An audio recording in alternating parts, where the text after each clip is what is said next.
SBI bank ने एक भर्ती निकाली है असिस्टेंट मैनेजर और जूनियर असिस्टेंट मैनेजर की। जी 1300 पदों की भर्ती है, जिसमें 1100 जो है असिस्टेंट मैनेजर की है और 200 जो है जूनियर असिस्टेंट मैनेजर की भर्ती है। इसमें जो है जनरल EWS ओबीसी कैटेगरी से जो आते हैं उनके लिए 60% मार्क्स होना चाहिए और जो SC/ST वर्ग से आते हैं उनके लिए जो है 55% मार्क्स होना चाहिए। आप इसमें अप्लाई कर सकते हैं www.idbi.bank की जो साइट होती है उस पर जाकर के आप अप्लाई कर सकते हो। अब इसका जो है 9 से लेके 26 मार्च तक का इसका समय है, समय जरूर देख लीजिएगा।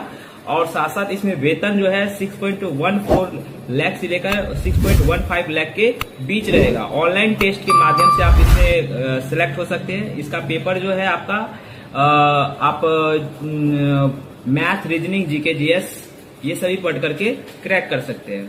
धन्यवाद।